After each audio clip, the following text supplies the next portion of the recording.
106.7 Energy FM.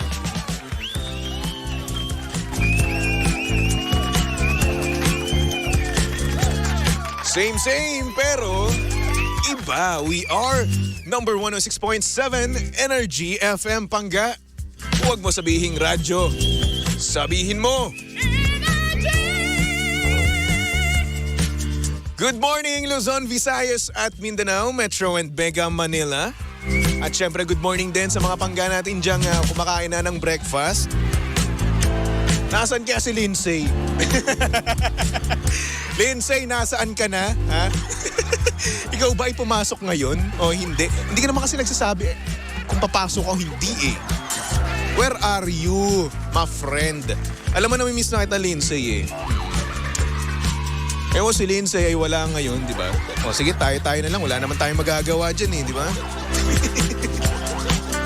May nagko-comment sa akin dito sa TikTok live ko, no? Host, ba't may chikinini ka sa baba? Ay nako, ilang beses ko bang sasabihin sa inyo, hindi po yan chikinini.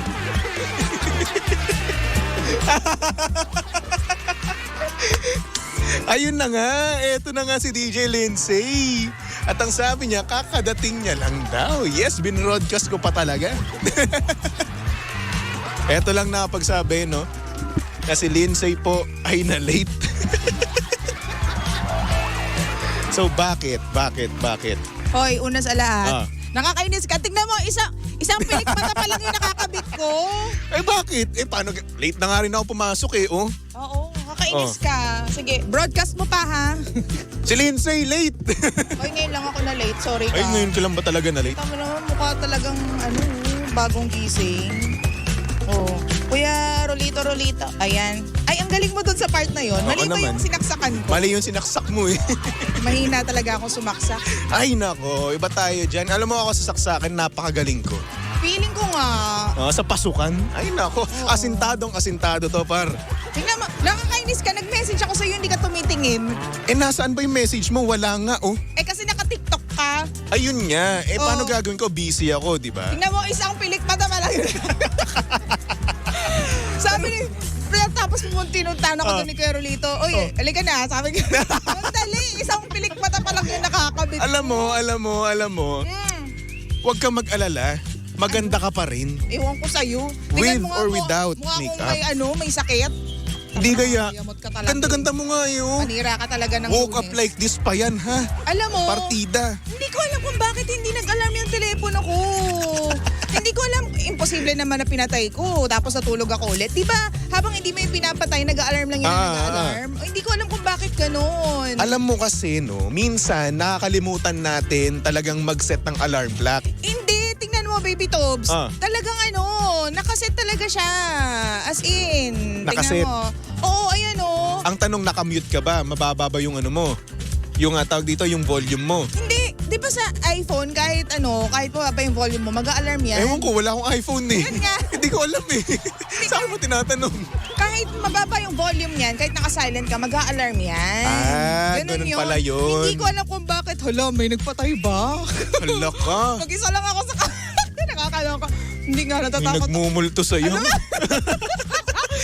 Alam mo, lately na Paranormal activity. Kaya nga, nakakaloka. Hindi kasi talaga nakaset siya. Ayan Or baka naman, sobrang sobrang himbing lang talaga ng tulog mo.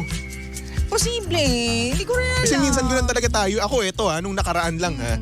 Kaya sobra akong late nung nakaraan no. Kasi nakatulog ako ulit. Binuksan ko na yung nagising na ako nun eh. Tapos natulog ako, tapos ayun, wala na. Pagkagising ko, 4:00 na. Ayun nga.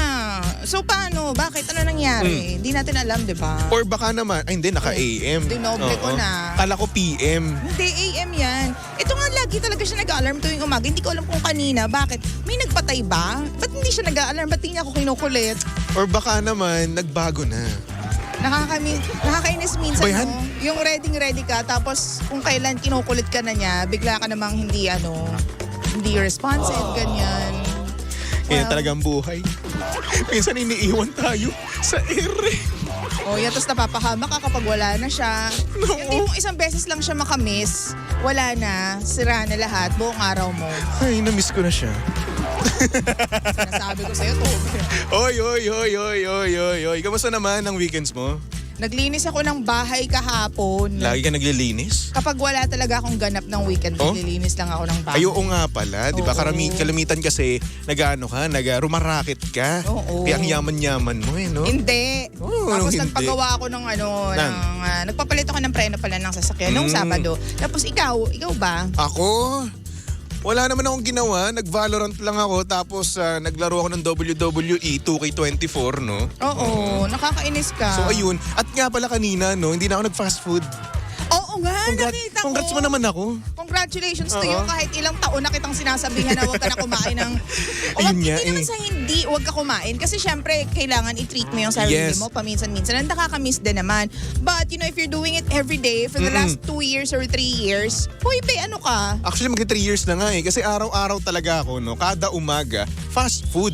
So masama naman talaga yun, di ba? Kaya nga. At nasabihan pa nga ako na baka nga daw magkaroon ako ng cancer, di ba? Oo. Tapos araw-araw pa, di ba? So ayun, tinigil ko na. Oo. Kaya at least ngayon healthy ka na. Mm-mm. Diba? So edi yun na nga, no? Ang mangyayari dyan, no? So ngayon, since ngayon puro healthy na ako ng kinakain, no?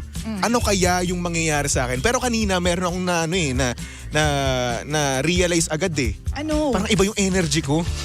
Like, Mababa. kasi walang matamis. May matamis Diba? ba? Ha? O may ininom ka bang matamis? Wala. Oo, kaya. Wala, ang baba ng energy ko kanina.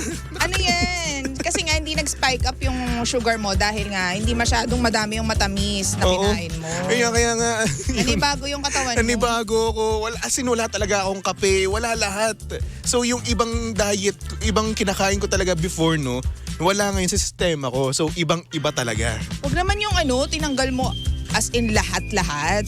As in, wala Siguro talaga. gradual lang. Wala kasi akong mabilhan din kasi ng kape ngayon eh. Kung bibili pa ako ng kape sa fast food. Sa walang mabilihan ng kape. Tigilan mo nga ako kung gusto maraming paraan. Kung ayaw maraming dahilan. Ang dami-dami yung dahilan. Di ka naman babae pero ang dami mong sinasabi. Oh, Uy! ang sinasabi ko lang, kape. Oo nga. Tapos ang dami mo na nasabi, Armalay talaga kayong mga babae. Hindi. Alam nyo, mabilis lang kami mag-isip talaga mga babae. Mabilis mag-isip. Hindi, madaldal lang talaga kayo. Manami kayong ebas. Diyan ka nagkakamali. Alam mo ba, may chika ako. Ano yung chika mo? Meron kasi akong meron akong Ano? na narinig kahapon Uy. na minsan kailangan mo magpa-miss. Magpamis. Oo. Alam mo yung stoic principle? Ano yun? Please As in explain. STOIC. And what is stoic? Stoic principle. Yung tipong kailangan mo mag-detach sa mga tao or kailangan Okay. mo mag-detach sa ibang mga, sa circle mo minsan so that you'll be missed. Oo, para daw ma-realize ng mga tao na, alam mo yun, na tinatarget mo na importante ka, ganyan. Yung tipong wala ka talagang paramdam. Oo. Oo. Alam mo, ganun ako palagi. Sa mga tropa ko. Nakakayam, hindi ka nga nagre-reply eh. Sorry na. Tingnan mo yung message ko sa'yo kahapon, hindi mo nireplyan, ang Uy, dami-dami. nireplyan kita. Yung mga Oh. sumunod, tingnan mo, ang dami kong message. Nag-reply ka pa ba? Hanggang kaninang umaga, kanina lang, sabi ko, wait, Tobs, mag-aayos lang ako. Late ako. Hindi ko nga kasi... Mamalay-malayan ko, ina-announce mo dito na late ako. Walang yaman talaga. Hindi ko naman, kasi nga, hindi ko nga kasi tinitignan yung messenger ko. Sobrang bihira ko tignan yun. Messenger, Instagram, bihira. Kasi nga naman, wala naman talaga akong kausap. So ano pang purpose ng messenger ko, tsaka nung messages ko sa Instagram, tsaka sa TikTok, at kahit sa ano pang messaging platform na yan. Ganito na lang. Kasi wala akong kausap. I-delete mo na lang yung mga apps na yan. Total, wala ka na rin naman palang kausap. Malapit na nga eh. I-delete mo na lang. Kung alam mo, hindi ko lang kailangan yun sa trabaho, Iba, i-delete ko na yun. mag-Viber ka na lang. Ha? Chuhin apps. Ayoko ng Viber. Oo. Ganon. Bakit? Ha? Bakit? Ano ba, ayoko. Magda-download pa ako, ang daming movements. Mag-register pa ako. Oh my gosh, you are so lazy. Pero Yes, I am. Yun nga yung stoic principle. And I'm planning to apply it in my life, you know? Alam mo, masarap nga yan eh. Ginagawa ko yung paminsan-minsan. Alam mo dati nung time na na pandemic, no? Nag-social media detox, kumbaga. Ayun. Nag-deactivate ako ng Facebook ko, no? Ang gumagana lang naman Messenger kapag may kailangan sa Pag may trabaho. yes, Kasi oo. trabaho naman yun, kailangan ko yun eh. So yun, iniwan ko yung Messenger ko, pero yung Facebook ko, wala. Instagram ko, wala. As in, wala ka nakikitang activities. At ang sabihin ko sa'yo, napaka-peaceful ng buhay ko nun. Kaya. Sobra.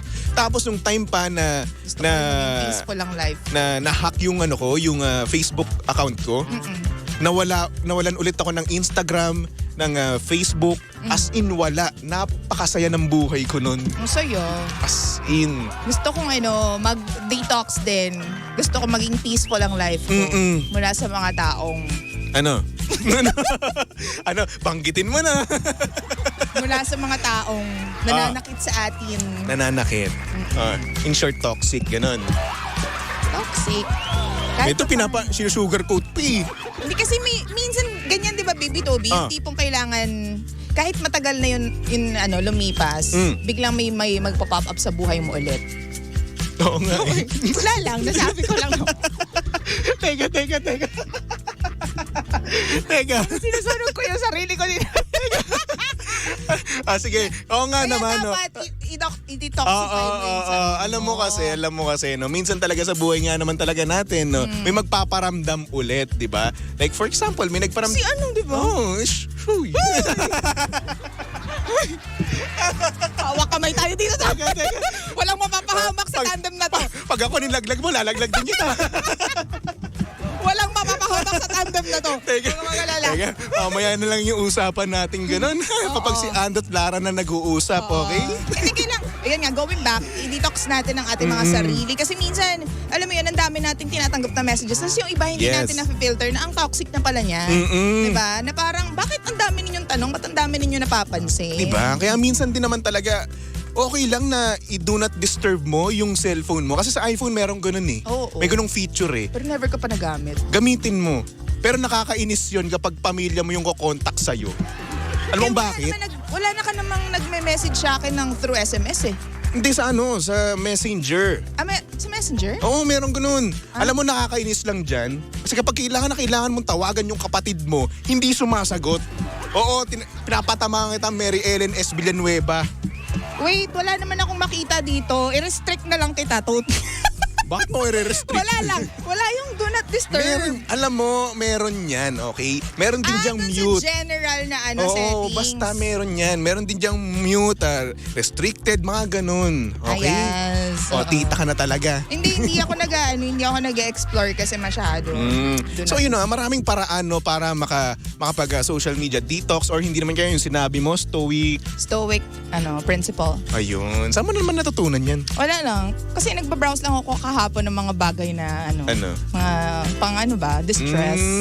And number 1 daw yon yung stoic principle.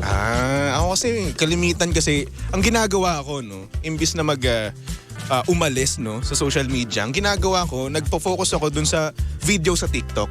Bakit? Kasi ang dami kasing mga interesting stories dun eh. Para sa akin Oo. ang daming reels kasi na mga ganun na nauuso ngayon eh. Like for example ako, ang dami ko napapanood about sa solar system, di ba? Ayun nga. Yung mga scientific kinemerut, ako na-intriga ako sa mga ganyan, kung paano nagmula, kung ano yung Big Bang na yan, di ba? Yung Big Bang theory na yan, So yun. Oh my gosh, which reminds me, alam mo na-hook ako sa numerology system. Ano yun? Di ba there's astrology, this time naman numerology. Oh my gosh. Explain mo. Yung tipong makikita mo yung luck mo or kung saan ka magaling by birth date. Okay. Yung life path na tinatawag. Oh my gosh, tulad mo, ikaw, anong date ka pinanganak? September 22. 2-2. So, angel number daw yon. So, Anghel ako. ang mga pinanganak daw ng may 2 sa kanilang mga birth date ay more feminine daw. Ay, talaga? Oo, feminine. Like yung mga 1, yung male energy mas mataas. Number 2, yung kanilang female energy mas mataas. Number 3, mga funny naman daw, mga comedian naman daw yan. Alam mo na pala yun. Tingnan mo na, kabisado ko na nga yung meaning ng mga numbers. Sobrang doon ako na-hook. 2 gabi akong natulog ng late. Oo. Pero palang gano'n. Alam mo, hindi ko alam yan. Oo. Yung wala nalaman yan. Oh my gosh. Tapos minsan, yung mga numbers talaga, siya yung guide ng mga tao daw sa numerology system. Like, halimbawa, ikaw, anong year ka pinanganak? 1997. Anong year of the Chinese? Ox. ox. So, may mga best friends yung ox na yan sa Chinese calendar or Chinese zodiac na kapag yun yung sinamahan mo, halimbawa, ikaw, anong lucky year for you? So, dapat hanapin mo yung best friend ng ox. Tapos doon ka magtayo ng business, doon ka mag-asawa, ganyan para Okay. lucky year. Kasi alam mo, sobrang palang ganun? blown away ako. Kasi, alam mo ba ang Energy FM ay nag-start siya ng Year of the Goat. Tapos, Year of the Horse ako. ay wow! So best friends ang Year of the Goat and Year of the Horse. Kaya pala ang gaan dito ng pakiramdam ko sa Energy FM. Ako kaya? Sino kaya best Mamaya, friend? Oh, sige. tingnan natin. Oo. Alam mo, may nagtatanong dito, ano daw yung number 4? Number 4, Law and Order. Law and order daw. May O, ayan. disiplina, ganyan. Mas marami daw na mas marami yung nakukulong kapag may number 4 sa kanilang birthday. Di ba? Nakukulong ka ba? Sobrang Grabe, tawag no? dito, sobrang interesting niya, promise. Pero at some point, no, parang may pagka-feminine side nga naman talaga ako. Like for example, pulbos, di ba? Nagpupulbos ako palagi. Oo. Oh. At saka sobrang anong tawag dito, macho sa akin. March 1 ako eh. So, mas mataas yung male energy ko. Oo nga. Obviously. Pansin ko nga. Obviously. Oo. Diba, hindi ako yung, totoo to, baby Toms, diba? Hindi ako yung tipong sobrang pa-girl. Siguro may level lang. Pero, Lamang eh. yung tipong Oo, yung eh. approach ko sa life, more on parang lalaki, di ba? So, Actually. totoo. So ayun, ngayon ko lang na-realize, lahat pala ng mga pinagsasabi ko sa'yo, no? Parang pag ganun niya, pa-feminine niya. Totoo. Tsaka kung paano ka yung approach mo sa love and Oo. life, more on, feminine. Hopeless romantic pala ako. Oo. Hindi naman. Uy, wag hindi. Sino pa ba? Kuya Rolito, anong date ka pinanganak? Basahin mo nga yung labi ni Kuya Rolito. 2 daw. 2 din? Oh, parehas. Pareho kayo. Oh. Eto naman, number 4 naman. Law and Order nga. So, Ay, hindi, number 4. Number 6 pala. Number 6, sila yung mga sila yung kung gusto ninyo ng warm na house, na may home, yung tipong gusto ng family agad, 6 yon. Nagna-nurture. Kung 6. gusto mo ng babae na talagang aalagaan yung pamilya mo, talagang kukupkupin. Alam mo yun, yung aalagaan yung mga anak mo and magiging mabuting misis, hanapin mo yung may number 6. Alam mo, may banat ako eh. Ano? Kaso, dirty. Ano yun? Hindi na. Ayoko. Ganun. Wag, bawal. Baka magka-memo ko. Bakit? Number 5 yan, yung iniisip mo. Ha? Ano yung number 5? Oh, sige, huwag na natin bitinin. Ano yung number 5? Ang pangit kasi pakinggan eh. Bakit? Hindi, ano lang. Sila yung- Sugarcoat mo na lang, ganun. Ang alam ko, sorry, hindi ko alam kung tama yung recollection ko. Pag may number 5 yata is, open to changes. Open to Liberated. changes. Kasi di ba ang number 5, open yung taas, open yung baba. So, open to changes sila. Tapos mabubuntis, ganun. Kasi may pabuntis. Hindi, grabe naman yung buntis agad.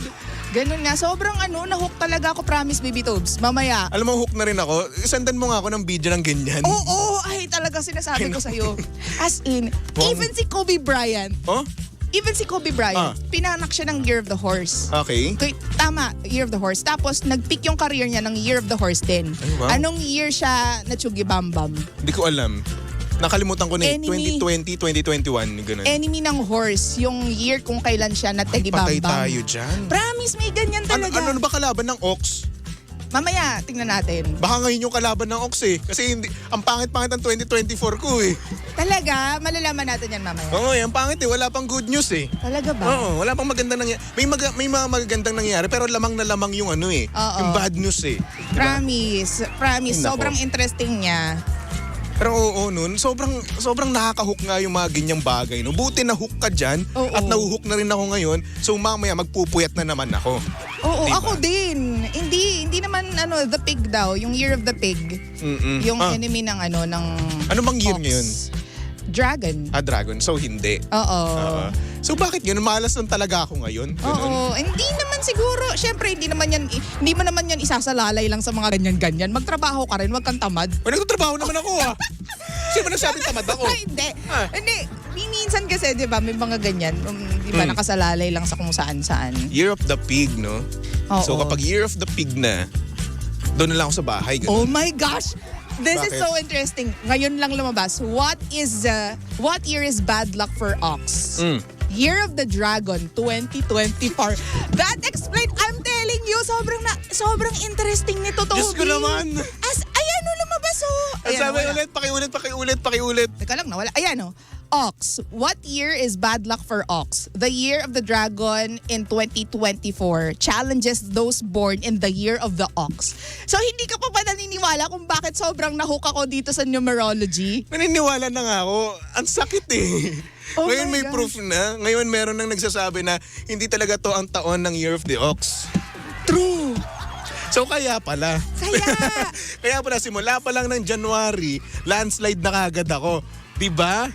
Oh, grabe. Ngayon sobrang naniniwala na di ako. ba? Ah. In Alam ko fairness, na. So, Ito yun. pala yun. Mm. Oo. So kapag halimbawa may gusto kang pakasalan, tanongin mo muna kung anong date siya pinanganak. Hindi sobrang tingnan mo, bakit yung Chinese na sinimulan nila yung Olympics ng 8/8/2008. Tapos sinimulan nila ng 8:08 ng gabi yung opening. Teka, sorry. Na-zone out ako. Hindi kita narinig. Basta may Kasi mga ganyan. distracted ako sa mamalas na ako ngayong Okay buong lang, taon. okay lang. Sobrang interesting talaga niya. Oh my gosh, guys. Wala lang. Ay nako. Uy kung ano man yung pinagsasabi namin dito mga panggano. Sa amin lang to Oo. Hindi namin kasalanan. Pero sobrang kasi ito yung nahook kami dito. Wala ko, Oo. nahook ako dito ng 2 gabi. Okay naman shoutout sa mga pangga natin dyan na Year of the Ox, no? Hindi pala ito yung year natin. Oo. Malas pala talaga.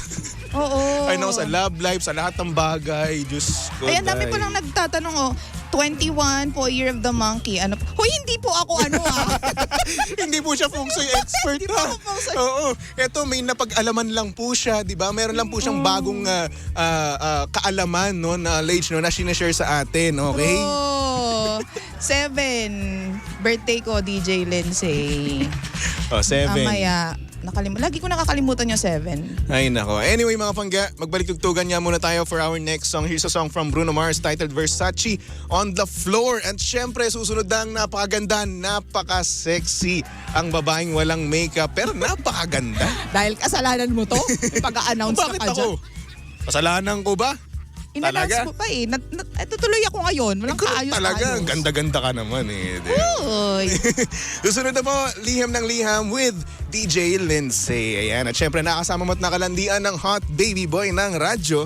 Walang iba kundi si Baby Toby. At syempre si Baby Toby ay pwedeng yung stalk at i-follow sa lahat ng kanyang social media accounts. Hanapin nyo lang Baby Toby 1067, okay? Okay. So mga pangga, tumutok lang dito sa estasyong same pero iba. We are number 106.7 Energy FM. Pangga, huwag mo sabihing radyo. Sabihin mo.